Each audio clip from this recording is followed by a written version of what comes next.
Hello there. So in this video we will be discussing about the balance change in the update 14.6 and what their effects will be in the battle. Alright, so first we'll be talking about the assaults. Now you know that at base value the assault grenades has lost its explosion radius, some of them, and I'm gonna tell about the changes now. So here this is the assault of rank 12 max. You see its explosive radius is 1.10, but before the update the explosive radius was 1.20. So the explosive radius has, you can say, reduced like 7 to 8%, and but in the higher ranks the explosive radius will be almost the same, because on each individual upgrades their explosive radius will be increased furthermore. And now because of this, you know that recently there was an upgrade in which all the units received more HP, so all the units survivability has improved, and because of that the assault is able to attack the riflemen for quite a longer period of time. And that's why they can, in a cluster of units, assaults can totally destroy riflemen with a very big lead. Even you can see a video of mine, assaults versus riflemen, in my playlist that I made videos on it, although that video was before the HP upgrade update, before the survivability of the units have improved. But even in that, you can see that assaults win with a very big lead.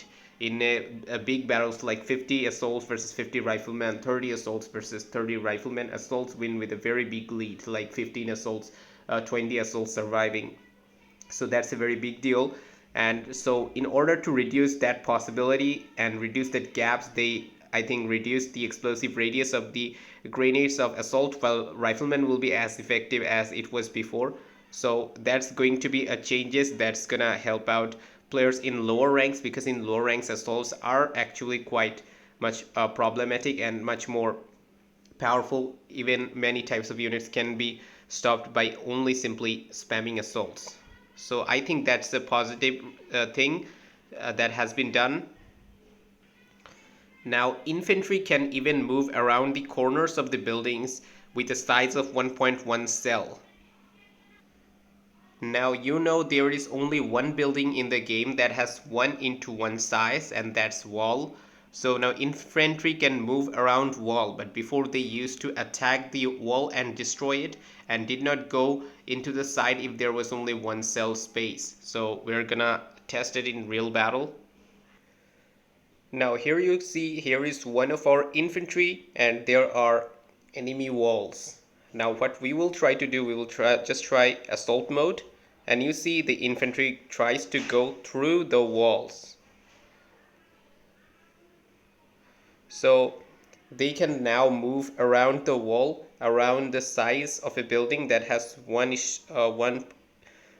and one cell. So you see, so that's the changes here, and I think that's a quite positive changes, because before you saw that when you attack, the assault infantries just keep on attacking the walls aimlessly and tries to destroy the wall before passing through it. They just don't use the space between the walls, and that creates a problem. So in terms of control, that's a very good thing. Now since the assaults, all the infantries now can move around the walls, so this will increase their effectiveness in battles, especially when you're attacking enemy base and enemies trying to block you using walls. Okay, now next comes the update on the long range units. Now at base and upgrade value, a sniper gets 10% extra firing power. So it's not only its base value, also at the highest upgrade. So you can see overall the sniper gets more attack power, both in that will be effective both in lower and higher ranks, where for assault the base value of the grenades has been reduced, but at the upgrade value it will be the same. Now you see mammoths, their damage is also increased by 10%, and for torrent they increased at base value by 5%, but at upgrade value they improved 10%, probably because torrent already has lots of damage capabilities. And now you see both for Poseidon and Barracuda, they increased the attack power by 10%, and I think that's also a very good thing to improve the Poseidon and Barracuda damage capabilities so that they will be more used. Now you see that they are now, they say, less effective because survivability, all buildings and units has been increased. Now previously 4 shots were required to kill an assault, now 6 shots is required. So because of that improved survivability, uh, it was very difficult for the snipers, the assaults managed to get close. So against mobile units, in order to improve their performance, that was very good thing to improve the firing power of the snipers. Although fire assaults can still counter the snipers, but at least the enemy will need a lot of assaults if they're gonna counter snipers, because snipers are more expensive, so they should be providing some better performance. Now we will see this into the battle. Alright, so here is one sniper that we can see, and there are 2 assaults that are in hide mode, so the sniper won't be attacked. So first what we're going to see, that we will try to see how much shots the one sniper will require to kill these assaults. So let's see. 1 shot, 2 shot, 3 shot, 4 shots. So what they did is that they just improved the damage capabilities of the snipers. So because after increasing the survivability of all units, sniper required to take 6 shots to kill an assault. So in this way assaults were able to overcome snipers quite easily, but this time it won't work because only 4 shots is required to kill a sniper. 2, 3. So you see, one assault cannot single-handedly defeat a sniper right now. It will at least require 2 assault. So that's a very good change, because since snipers are more expensive, so snipers need to be more effective. Otherwise it will be unfair for resistance, and however fire assaults can still do its job. So I think improving the attack bar for snipers and other artillery was also a positive result, because the buildings has also received more HP and armor than before, and because of that it took the mammoths more time to destroy the buildings. And for torrents they also improved the firepower, so it was just to balance, because if mammoths having so much firepower, torrent should also get something. So that's going to be going to bring positive changes, that's what I hope. Okay, so the next is aircraft. Dragonfly can be killed more easily now, their survivability has reduced. And for Cyclone, their survivability is also reduced, because helicopters had become quite powerful, and you see against defenseless units the many players are spamming full helicopters. So actually I don't know, I cannot actually make any conclusion, was it too much useful, but I think reducing survivability at least will prevent spamming full helicopters just a little bit, or spamming full helicopters will be a little less effective. Now you see the big changes are the movement speed of both Hawks and Vertex. Hawks lost about 17% of its movement speed, where Vertex lost 23% at both base and upgrade value. So they reduced the movement speeds of airplanes, even for bombers. Albatross lost 10% and Thor lost 13% of its speed. So both factions, aircraft, aviation lost their speed, both fighters and bombers, but Confederation units lost more speed. And I also was thinking that the speed of the units for the Confederation side was a little bit unbalanced. The Confederation did have some advantage because of Thors, and especially for Vertex, because even the anti-air buildings were unable to hit the missiles. So now all the missiles will be hitting its target. And also there is another changes in the control now, because when you attack a building, the aviation just attack and go inside the base, but now this time the fighters will return to their uh, original path from which they started their march. So this way they will it will prevent from getting inside the base and taking hits from too many anti-air buildings. So we will be seeing that in a real battle now. And you can see the description about the movements of the fighters. In order to improve the effectiveness of the movements of the fighters, they did some changes that we're going to see right now. Alright, so now here we have vertex. Now we're going to play them attack over them. Now they say that each time you attack, it will return an attack from the same side. You see, it will not change its direction. The vertex is attacking using only the same pathway all the time. So this way you can prevent being hit too many times unnecessarily. Now we're going to attack from a different way.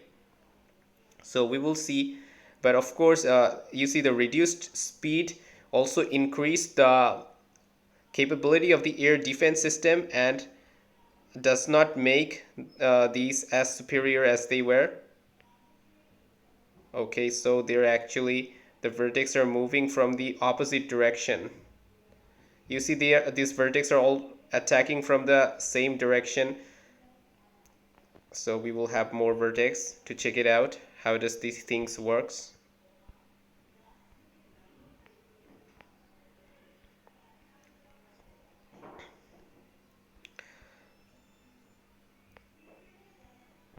Okay, just look at the direction from which this vertex attacked. I will tell it to return back, and if it returns too much behind, then it won't attack from the same direction. Uh, but its direction is changing, so I am not actually seeing much differences in their control system. Probably it's being a little difficult for me to understand. Okay, however, they say they improved the control logic. So in order to prevent the fighters from being hit by the air defense too much, they say that they will immediately turn back. And the vertex actually did turn back. Okay, and attack repeatedly from the same side. So it also depends on the control. It's not, doesn't mean that you will turn around too much and they will attack from the same sides. The sides will be changed, but I saw that they actually tried to attack from the same sides.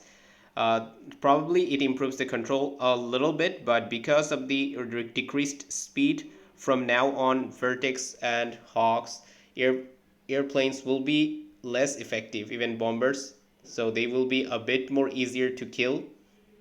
So that's the changes we see here. So here we can understand the difference in the speed. Here you see vertex has 360 speed for rank 12 max. On the other hand, you see the speed of hawks, it's 342. So they reduced the speed gap between vertex and hawks. So in turn it will decrease the capabilities of both hawks and vertex, but since vertex lost more speed, so that will reduce their power gaps. So you can understand the gap isn't too much. 360 for vertex and 342 speed for hawks in rank 12 max. Now if we see the bombers, here you see Albatross has 240 speed. That is for bombers of the resistance. On the other hand, Thor has 270 speed at rank 12 max. So you see the difference between their speed isn't too much. So that will reduce the Confederation superiority on the air side, and for higher ranks it's also good. And if you think about lower ranks, in lower ranks the vertex and bombers will not be much effective because they will be easily destroyed by the anti-air vehicles and anti-air towers. So, but in higher ranks, you previously saw that many Thors used to attack the resistance base, and probably one Thor gets killed or even none get kills. So I think also this is also a good change, but at the base level, at lower ranks, This will make the vertex and bombers even more less effective than they are already now, because you already saw how easily one vertex can get killed when it does not have speed. And same applies for hawks. uh, Previously also used to get killed easily, and now because their speed also reduced, so they will also be killed easily. But the speed of hawks had to be reduced because vertex also lost a lot of speed, because 23% and 17% speed reduction for vertex and hawks respectively isn't some small changes. And they increased the damage for the minefields by 10, and the nuclear missiles and space strike damage has also been increased. But you see the nuclear missile got 30% extra damage at base and upgrade value, and space strike 15% at base and upgrade value. So since the nuclear missile is more expensive, so it's better that nuclear missile have more damage capabilities. Otherwise, it's a little bit unfair for the resistance. And they increase the damage of the space strike too, because the buildings has also got stronger. So that's a fair upgrade, I think so. And you see the minefields got 10% extra damage, and minefields are actually very strong. So 10% extra damage, I'm not sure is that's going to bring more positive result. Anyway, the mines can be destroyed or deactivated, so resistance should try for that, because just flying over the minefields won't be much good now, because their damage is now 10% extra. And finally, we will be talking about a new map that has arrived, that is called Desert Treasure, for both 1 versus 1 and 2 versus 2 mode. So this is the new map, Desert Treasure, and we're gonna see it in 1 versus 1 training, how this map looks like. So here, this is our map. You see in 1 versus 1 battle, this is the whole map, and one base is situated at the top and the middle, and where you see at both sides there are higher grounds and also some plain space, but behind there isn't much space to expand your base. So you'll have to expand on any one side, and at any side there are higher grounds, and also there are some sites where you cannot build anything. So this can be also a good place to hide your helicopters in close to the enemy base. However, at this side there isn't such facility, because above the buildings can be placed and units also can be placed to see if there are any helicopters. And if you see at your base, at behind your base, at there are also some places where land units cannot stay, so helicopters can also be hidden here. But there is only two places to expand. You can expand on the top, on the plain side, where you will get less space to build your buildings. On this side, you will, if you manage to build a construction yard on top, you can build more buildings. And if I want to show you the patterns of the resource containers, just start showing you from the top. You'll see one container here, and the first big containers appeared on the land at this site. And here is also more containers. You see, this is how the containers are spread. So if you think about in containers in the land, there isn't too many of containers. You can just say that there are 3 containers here. Except this big container, there is only 1 container and 1 at here. So if the Confederation player can take these 2 and these 2, and if luckily get these one, there will be 5 containers, 1, 2 and 3, these 3 for resistance player, and this one. And even if they take to manage to take another one, they will get 5. So you can say on average you can get 5 containers on the land, and on the ocean 1, 2, 3, 4 containers are here, and 5 containers are in total at ocean. Now you know resistance has more speed, if they play better, they probably get more containers here. So the number of containers are average, and it's a quite a large map, so in 2 versus 2 it can also be played. And the positioning of the bases can also matter, because if one base is placed here, the player will have more space to expand his base.